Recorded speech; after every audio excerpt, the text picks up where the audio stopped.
Leading Senate Democrats have started a new probe of Howard Lutnick, the Commerce Secretary's former family business, the one that's currently being run by his sons and led by Brandon Lutnick.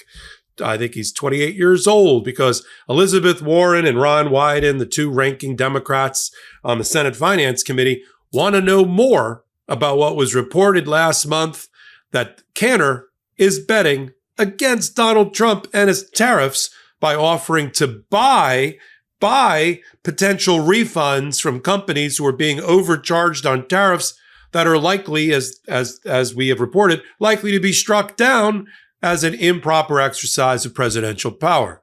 So let's get this straight. Cantor Fitzgerald, a family business run by the family, the sons of the Commerce Secretary, where the Commerce Secretary has control over the tariffs, is betting against the tariffs, that was the reporting from a month ago in Wired magazine, by offering to sell an instrument or a product to its counterparties, to its clients, that would allow them to effectively sell their potential refunds for cents on the dollar, where Cantor would reap hundreds of millions of dollars. And now Elizabeth Warren wants to know more about that. I'm Michael Popok, and hopefully you want to know more about it here on the MeidasTouch Network and on Legal AF. Okay, let's get to the story. What happened? Well, I did the report originally here on the MeidasTouch Network about the instrument, the product that Cantor Fitzgerald was selling. Now look, Cantor Fitzgerald may no longer be run by Howard Lutnick any longer, but only by his two sons. However, it's also done an extraordinary job since the election at increasing its revenue. Now, people there say they're not getting inside information from Howard Lutnick, who recently departed and sold the business to his sons under a trust or whatever it is. But, they know how Howard thinks. And so they're just doing things knowing it's almost like, what would Howard think?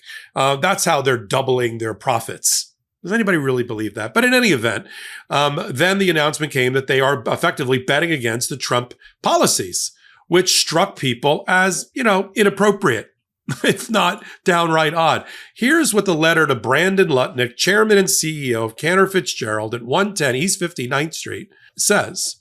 Mr. Lutnick, we write regarding recent reports that your investment banking subsidiary, Cantor Fitzgerald & Co., has created a financial product for the purpose of betting on the outcome of litigation related to President Trump's tariffs. Specifically, Cantor has created a litigation finance product that places the company in the position of betting that courts will strike down Trump's tariffs. Given that one of the purported architects of President Trump's tariff policy is Commerce Secretary Howard Lutnick, your father, and the former chairman and CEO of the company, these actions raise obvious conflict of interest and insider dealings concerns. And then they go on with the rest of it. And what they want is the following. This is on page 2. How many tariff refund agreements have been drafted to date, and how many have been finalized? Is Cantor or any affiliated entity the counterparty in any tariff refund agreement? In other words, are they a participant? And if they aren't, which Cantor entity is? Did Cantor create the tariff refund agreements at the request of a specific client, or did Cantor originate the agreements? Has Cantor sold its rights under any of the agreements? Please provide the language used to assign potential refunds. Does the language in the tariff refund agreements with duty-paying companies, meaning those that had to pay the tariff, only apply to refunds as a result of litigation or to any potential refund as a result of any action? Has anyone at Cantor or Cantor Fitzgerald communicated with any person within the executive branch, including President Trump, Secretary Lutnick, any individual employed by the Commerce Department, about tariffs? That's a good question. Or about the court cases. We are concerned about the negative impacts of the tariffs and seek additional information regarding efforts by Cantor to profit from them. Sincerely, Ron Wyden, Elizabeth Warren, ranking members, Committee on Banking, Housing, and Urban Affairs, and Committee on Finance. Now, let me break this all down for you. And while you're here, hit the free subscribe button for Meidas. Come on over to Legal AF and do the exact same thing. The American dream has changed. Forget the white picket fence. For most Americans, the real dream now is getting out of debt. If you're feeling the pressure from rising prices, mounting credit card debt, and just trying to stay afloat, I want you to know there's a way out. Done with debt. Their one goal, to break you free from debt permanently. They're not pushing loans or bankruptcy. Instead, their tough negotiators go straight to your creditors, slashing what you owe, wiping out interest, and eliminating penalties. They don't stop until your debt is gone. And here's the best part. Most clients see more money in their pocket in the very first month. You've worked too hard to let debt steal your future. With Done with Debt, your dream of being debt-free is actually possible. Visit donewithdebt.com. Talk with one of their experts. It's completely free, but some of their solutions are time sensitive, so don't wait. Go to donewithdebt.com. That's donewithdebt.com. Cantor Fitzgerald is a financial services business. Full disclosure, I worked there a million years ago as global head of litigation for them. But I don't have any insider knowledge about what's going on there. I left a long time ago. Now, Cantor, as part of its business, has counterparties and conducts transactions and sometimes creates products. And the reporting from Wired magazine that I relied on, and so did Elizabeth Warren and Senator Wyden, is that they decided to profit by selling a product where they, Cantor Fitzgerald, would buy cents on the dollar opportunities for people to get refunds on tariffs. So let's say I thought I overpaid my tariffs by 10%, overpaid in tariffs 10%. And let's say that's $10 million. Well, Cantor would buy it from me for $1 or $2 million.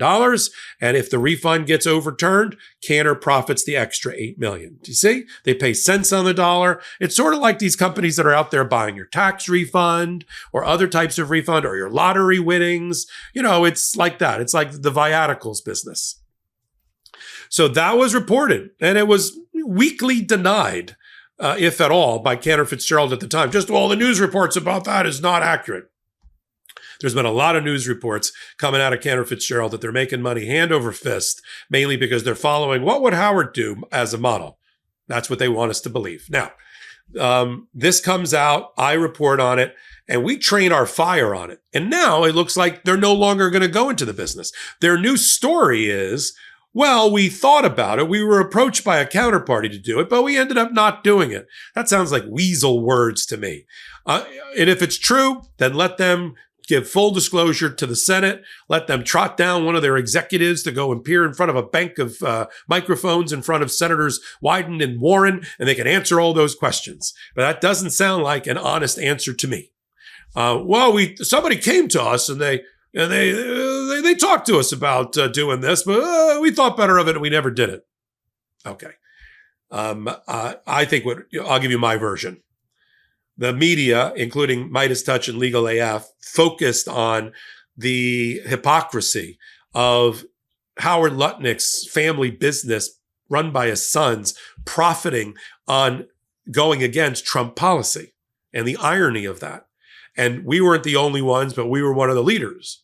And then it looked bad for Cantor, who always is worried, as most financial services companies are, about their reputation, their brand issues. And so they thought, well, that looked a little too on the nose, a little too close. Why don't we not do that anymore? And maybe that was killed by some executive committee within the company. But we have a right to know. And it looks bad and it smells bad. What's the phrase for that? The optics are terrible. And let's get down to it. Howard Lutnick announced to the world when he sold off his company to his sons that he was very ethical, that there are no conflicts of interest. He solved all the conflicts of interest. He turned the company over to his sons, the 28-year-old, the 27-year-old. And that's what we're supposed to believe. But I don't think the senators here, Wyden and Warren, should be focused on that. I think they should be focused on getting real, true answers and determine if we have a real ethical conflict of interest and whether there's insider trading issues. And they're allowed to do that. And that's what senators do on those committees. So I'll continue to follow the probe of Cantor Fitzgerald, a family-owned business that recently was owned and controlled by one Howard Lutnick, Commerce Secretary under Donald Trump. Because it's the right thing to do. I'll continue to follow it right here. While you're here, hit the subscribe button on MeidasTouch. Slide over to Legal AF YouTube channel, do the exact same thing, and follow me on podcasts. Legal AF, the podcast on MeidasTouch Wednesdays and Saturdays, and my other podcast, The Intersection, Tuesday nights, 8 p.m. Eastern Time, also on MeidasTouch. I'm Michael Popok. Until my next report. In collaboration with the MeidasTouch Network, we just launched the Legal AF YouTube channel. Help us build this pro-democracy channel where I'll be curating the top stories at the intersection of law and politics. Go to YouTube now and free subscribe at Legal AF MTN. That's at Legal AF MTN.